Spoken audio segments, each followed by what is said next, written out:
মঙ্গলচণ্ডী, মাগো মাঠানকে বিপদমুক্ত করেছো। আমি তোমাদেরকে বললাম না, প্রার্থনা করো, দেখবে সব ঠিক হয়ে গেছে। হ্যাঁ, প্রার্থনার জোর তো বটেই। সচরাচর কিন্তু এরকম একটা ম্যাসিভ হার্ট অ্যাটাক থেকে পেশেন্ট এত তাড়াতাড়ি বিপদমুক্ত হন না। আর আপনারাও তাড়াতাড়ি নিয়ে এসেছিলেন বলে চিকিৎসাটাও তাড়াতাড়ি শুরু করা গেছে। Thank you doctor Roy, thank you so much, thank you. হ্যাঁ ডাক্তারবাবু, সত্যি আপনার কাছে আমাদের ঋণ যেন বেড়েই চলেছে। এইভাবে বলবেন না, এটা তো আমার কর্তব্য। আর তার আগে দরকারি কথাটা বলে নি, দেখুন মাঠানের এখন প্রাণের আশঙ্কা নেই ঠিকই, কিন্তু উনি কিন্তু এখনো সম্পূর্ণ সুস্থ নন। এত বড় একটা অ্যাটাক তো ওনার শরীরে এর একটা কিন্তু প্রভাব পড়বেই।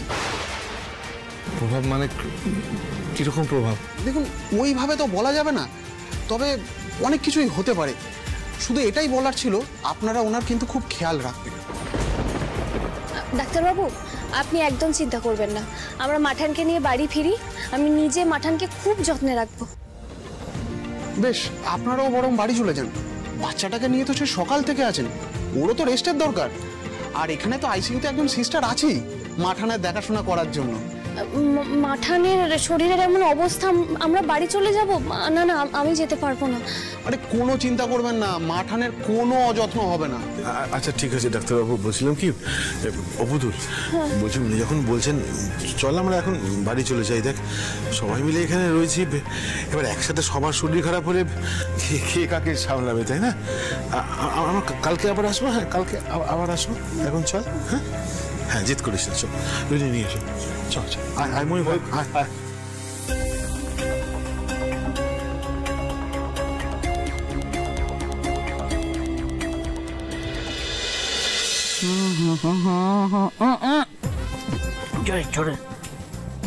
তোমার দিদির খাতা মনে এতক্ষণে ক্লোজ হয়ে গেছে।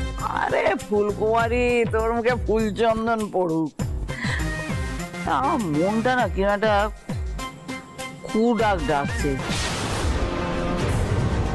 এছাড়া জন্ম থেকে আমার দিদিটা আমার পেছনে ফেউয়ের মতো লেগে আছে, এত সহজে ঘাট থেকে নামবে। কি হচ্ছে কি এখানে? এত বারণ করা সত্ত্বেও তোমরা সেই মদের আসর বসালেই। আচ্ছা, আমার কি কোনো বারণই তোমরা শুনবে না? যোগমায়া অসুস্থ হয়ে পড়ে আছে, আর তার মধ্যে তোমরা, আচ্ছা তোমরা কি মানুষ? তোমাদের মধ্যে কি একটু দয়া মায়া কিছু নেই? ঘাটের মরা কোথাকারে যেই দেখেছে ফুটি করছে, আসর জমিয়ে বসেছে, অমনি এসেছে বুড়ো খাটাট খাটাট করে এসেছে সব আসরটাকে মাটি করতে। বুঝতে পারছি না এত কিছু হওয়ার পর এই কথাগুলো মুখ থেকে আসছে কি করে আসছে? হ্যাঁ, সকালে কথাগুলো কি সব ভুলে গেছেন? এত কিছু বলার পরও মুখ থেকে কথা বেরোচ্ছে কি করে? ভালো করে খোপড়িতে ঢুকিয়ে নাও। এই বাড়িতে আমি যা চাই সেটা হবে, আমি যা বলবো সেটাই হবে। একদম মুখ চালাবার চেষ্টা করবে না। যদি এর উপরে মুখ চালাও না, তাহলে তোমাকে ওপরে পাঠাতে আমার 2 সেকেন্ডও লাগবে না। এই বয়সে খেয়ে পড়ে হয় যতদিন বাঁচো, খেয়ে পড়ে কচি বউ নিয়ে ফুর্তি করে যদি থাকতে চাও, তাহলে মুখটাকে একদম বন্ধ রাখবে। শিবানীর বিরুদ্ধে কিছু করলে সেটা যে কত সাংঘাতিক হয়ে যায় তুমি দুঃস্বপ্নেও ভাববে না। তোমাকে মেরে মাটিতে পুঁতে সেখানে ফুলকপির চাষ করে নিজে খাবো, তোমার বংশ শুদ্ধ সবাইকে খাওয়াবো, টেরটি পাবে না। হট চালাকা থেকে বট হট। মেজাজটা একদম চুপকে, ভালো লাগে না আমার।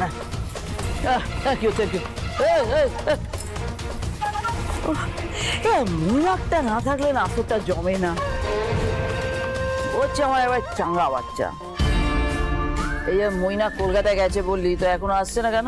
দেরি হচ্ছে কেন? বললো ফিরতে দেরি হবে। ঠিক এই সময় ও গেল।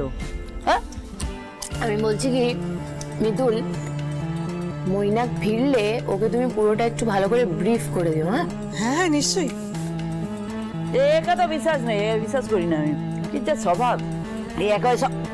শোন, তোদের সঙ্গে যে ওর একটা শার্ট আছে সেটা যেন কেউ জানতে না পারে। তুই তো সাহসানে গায়ের উপরে ঢলে পড়লে একদম করবি না কিন্তু। ওসব নিয়ে তুমি চিন্তা করো না শিবানীদি, ওসব আমি সামলে নেব। তাছাড়া এই মিতুল, মৈনাক, তোমার কত দিনের টিম মেম্বার বলো, কত কি করেছে তোমার জন্য, ওদের তো কিছু পাওনা আছে না। Now I will do my best যাতে ওরা যা হারিয়েছে তার থেকে অনেক বেশি কিছু পায়। সো নাইস অফ ইউ ছোট মাঠান, আপনার বাইরে টিফিন।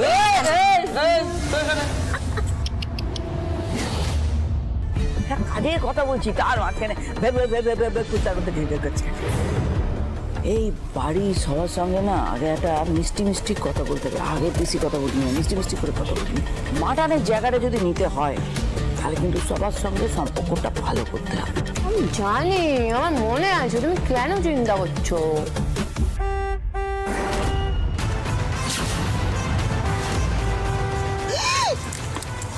ও মাই গড, ওরা ওরা ওরা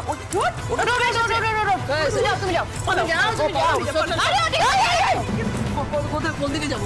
বাবা ওইদিকে ওইদিকে বাগানের দরজা দিয়ে একটু পালিয়ে যাও।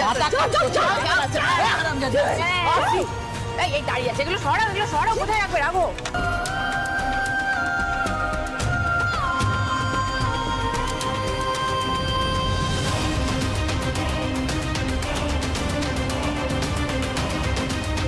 কি ব্যাপার দিদি, তুই এরকম হাঁ করে সোজা হয়ে দাঁড়িয়ে আছিস কেন?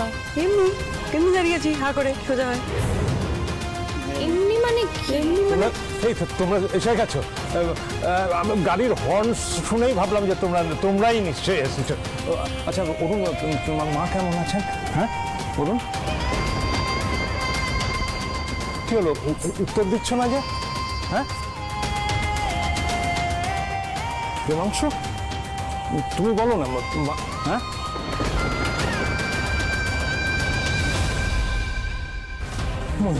ও বাবা, বলো না তোমার ঠাম্মি এখন কেমন আছে, বলো না। হ্যাঁ অদ্ভুত তো, কেউ কোনো কথা বলছে না। আরে আমার তো খুব চিন্তা হচ্ছে এবার। কেন দাদান, এবার আপনার চিন্তা কেন হচ্ছে? আমায় ক্ষমা করবেন, আমি আপনার থেকে বয়সে অনেকটাই ছোট, কিন্তু আজকে মাঠানের এই অবস্থার জন্য কিন্তু আপনিই দায়ী। আপনি যদি এইভাবে না ফিরে আসতেন তাহলে মাঠান এত বড় মানসিক আঘাতটা পেত না। পুতুল,